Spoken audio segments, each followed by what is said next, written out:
Hello everyone! If you see the fan going, that's because it's hot as hell in here, but I'm back with another collection video. We're gonna look at the original Xbox, which I guess we could call it the Xbox One if they hadn't given that name to their 8th gen system, but whatever. So, let's just look at the games. Get right to it. First we have Area 51, which I'm still trying to get that damn sticker off. I mentioned this in my pickups video that I did back in February. It's a game that I wanted to play back in the day and never got around to it, so it's really good though. You know, a little dated, the graphics and such, but it's a good game. A good first-person shooter. Next we have Blink the Time Sweeper.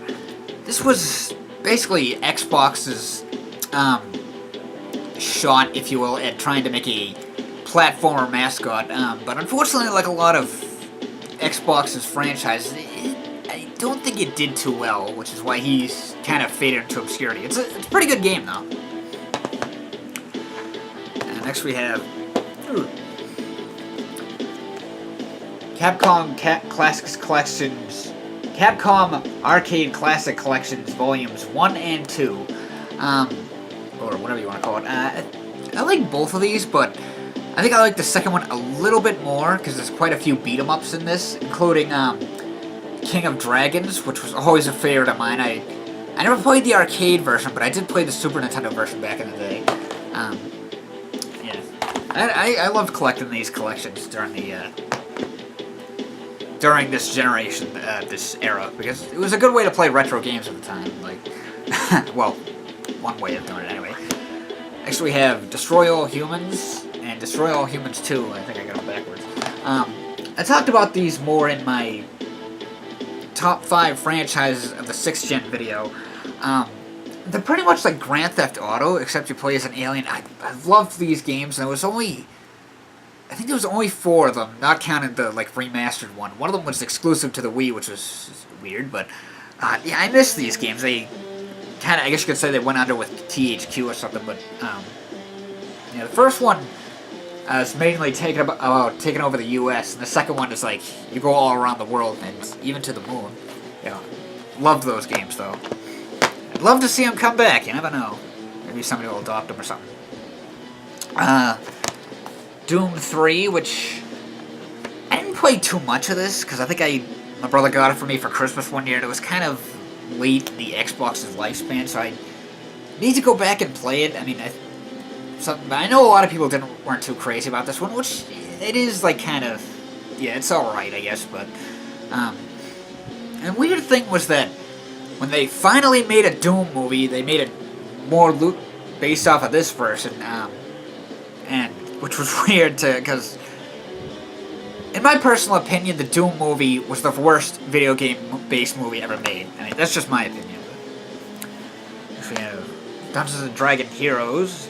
Pretty good little game.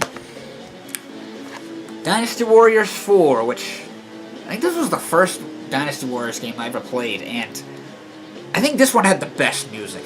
Just, at least I think so. My favorite song in this game would have to be, I think it's called Limit of Ability, which it plays on the level when you're playing as oh god, I haven't played this in so long. The Wei Clan. No. The blue. We'll just call them the blue guys. It's when you're playing as them and you're in the castle on fire trying to escape. And it also plays it on the bridge melee endurance mode thing. Actually, Final Fight Streetwise. This was a very good game. You play as Cody's brother, whose name was Calx.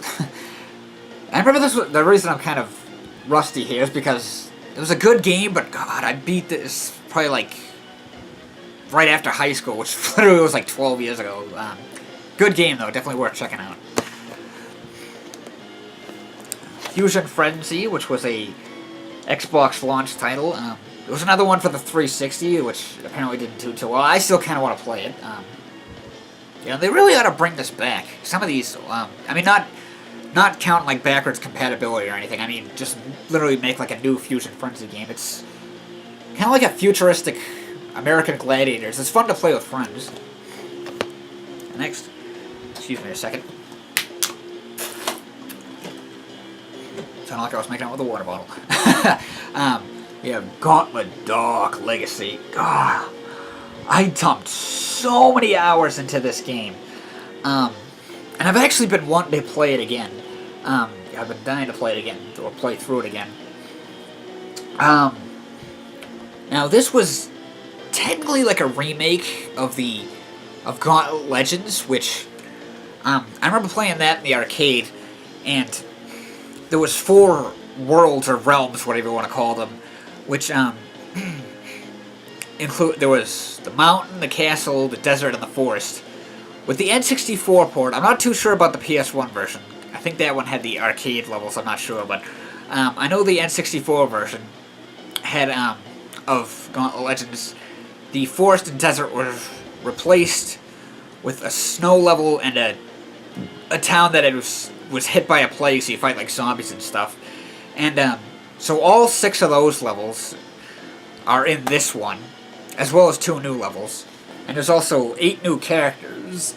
There's 4 new characters plus the 4 original, and their beastly alter egos. And there's also a bunch of, I guess you could call these cheat characters or something. It was basically, when you start a new guy, you put in like a code, and you'll play as some like wacky character or something. Like there was a whole bunch of them that basically it just uses a template of one of these characters. Like, for example, each realm has, I think they're called generals, and the one for the Forsaken Province, which was the town hit by the plague, the general was a guy that's like, he looked like a skeleton with a ripped, ragged cloak that's like only goes up to here, and then he has a scythe. So you can play as all of them, all 8 generals, if you put in one of these codes. So if you play as that one, for example, it's just like a template for the Valkyrie. So it's like, it looks kind of weird just swinging a scythe and a sword will come out. But there was other ones too, like there was a stick figure with a smiley face and a meat cleaver, and that's just literally like a template for the jester.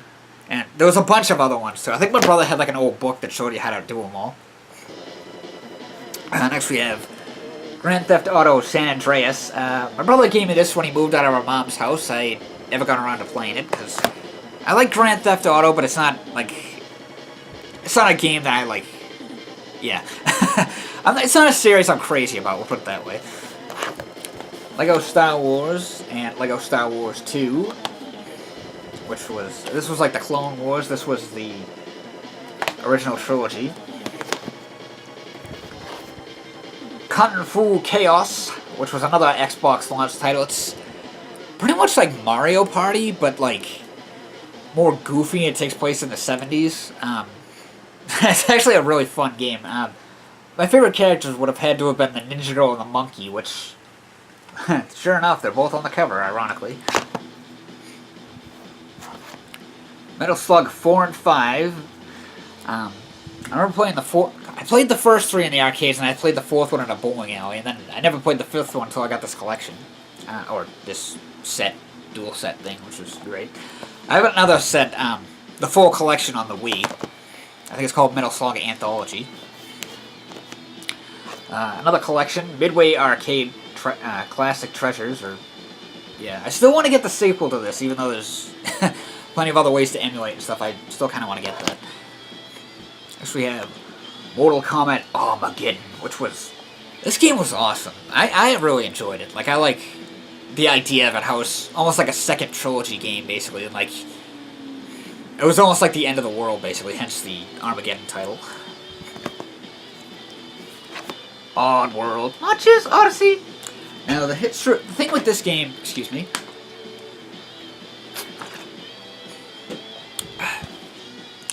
when it comes to the Oddworld series, to my knowledge, there was supposed to be 7 Odyssey games. If you remember the Oddworld games on the original PlayStation, there was Abe's Odyssey and the direct sequel, Abe's Exodus, which was kind of just a thing, but from what I understand, I think they were going to, like I said, do 7 Odyssey games, so it was going to be like, Abe's Odyssey and then Munch's Odyssey, and if you remember in Abe's Odyssey, when he works at like that meat factory, and there was those, they make food or meat products out of different aliens, and he mentions the Meeches, which went extinct I'm pretty sure that was supposed to be a game, that they were going to make a game about the Meeches, but the company that made these games was bought by Microsoft or Xbox, which is why this one was exclusive to the Xbox. I don't know if the story changed or not, but, if, like, from what it originally was going to be, since, like, you play as Munch, but also as Abe, so, I don't know. And then, sadly, this company went out of business, so all the other Oddworld games never happened, but, that was before this game came out. This was more of a spin-off title. It's Oddworld Stranger's Wrath. It's pretty much like, almost like, what the hell is it called? Red Dead Revolver. It's pretty much like that, but with aliens and like the Oddworld universe. It's actually a really good game, too. I haven't played it in years, but it's a really good game. Your ammo is actually alive, which is kind of cool. It's like different creatures and stuff. Like you can use one that's like a spider and it shoots out like webbing to like constrict them or whatever. Yeah, very good game though. I remember the Star Wars Clone Wars series, the CGI one. There was this bounty hunter guy, I forget his name, but, yeah, I was like, when I looked at that character, I was like, they definitely got the idea from that guy, from this. Next we have Red Dead Revolver. I think this was another game my brother gave to me when he moved out of my mom's house. I did actually play it, though, because I love playing this game. And before he gave it to me years ago when originally it was in his hands, I remember he even said that years later. He was like, I don't even care about the story. I just want more characters for, like, the versus mode, which I think was called Showdown or something. God, the Showdown, we played the crap out of that. That was awesome. And the funny thing is, I still haven't played Red Dead Redemption. I've been meaning to for years. I've been meaning to pick it up and play it and stuff, which is ironic because now the sequel is coming out, but... next we have Samurai Showdown 5. God, I loved the first two, playing them in the arcades. I remember my brother renting the first one for the Super Nintendo. Yeah, so like I said, I loved those ones. I think I bought this one on like kind of a whim, and I never got around to playing it, to be honest with you. I don't know why, I just never did. Simpsons Road Rage, which is pretty much Crazy Taxi, but with Simpsons characters, and oh, this game was so much fun. And it's funny when the characters will interact with each other, especially if they have some kind of affiliation to each other. Like if you're playing as Bart and you pick up Milhouse, or if not, sometimes it's just funny the way they... because they have like random dialogue and they'll just kind of throw them together. One time I was playing as Homer, for example, and I picked up Ralph, and if you watch The Simpsons, you know Ralph, he just says like all kinds of random shit, so I picked up Ralph, and he was like, the leprechaun tells me to burn things, and me playing Homer, because that's what I was playing as, was like, ooh, can I come? And I was like, wow, that was a good mixture. And we have Soul Calibur 2. Now, this was actually kind of cool, what they did here with these. There was three different versions of Soul Calibur 2. Each one had a exclusive character, so the PS2 version had Heihachi from Tekken, the GameCube version had Link from Zelda, and the Xbox version had Spawn, the comic book character. He was awesome, too, Spawn, in this.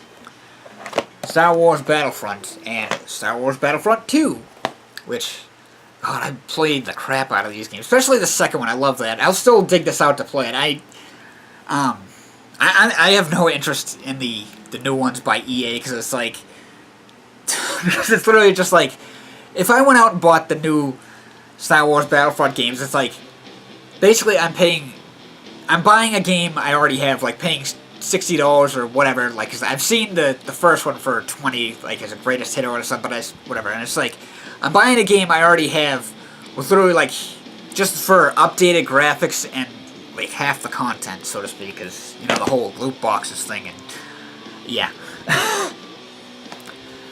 This was a whim buy. Still got that damn sticker on it, I don't know why I never took it off, but whatever. Sudeki, which was basically a JRPG, and I forget if this was supposed to be good or not. Like I said, I bought this on a whim, and I just never got around to playing it. Maybe I will someday, I just never got around to it.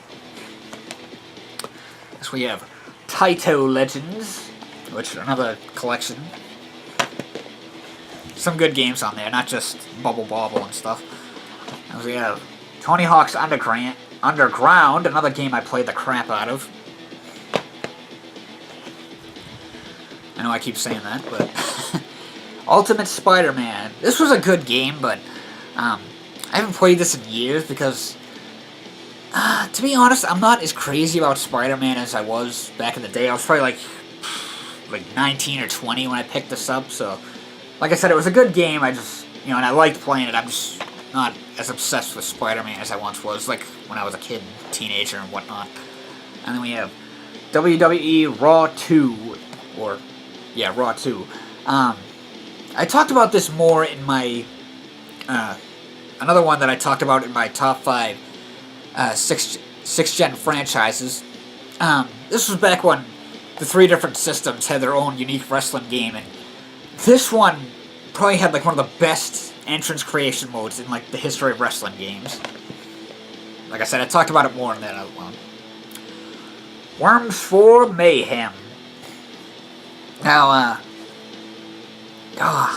the Worms games, I remember the first one I played, or the first 2 I played, were on the original PlayStation, and again with the damn sticker. Sorry, I guess I got lazy or something, but anyway, these games are so much fun, especially like the more classic ones, which I think they went back to that style with when it was more of just like it's not a side scroll, it's all on like one screen, but basically you just play as worms with like these high-pitched voices, and you try and blow each other up. They've made more of them over the years. Like there was one on Xbox Live, which is really good. There was one for the Wii, but it plays with motion controls, which was really weird. This was like a 3D one, which was interesting. But I think I kind of like the old 2D way of playing it better, and I guess a lot of people did too since they went back to that. But these games are so much fun, especially the 2D ones. Those ones are probably more fun in my opinion. And finally, we have X-Men Legends 2, Rise of Apocalypse. Excuse me. God, I love these games. I played them so much.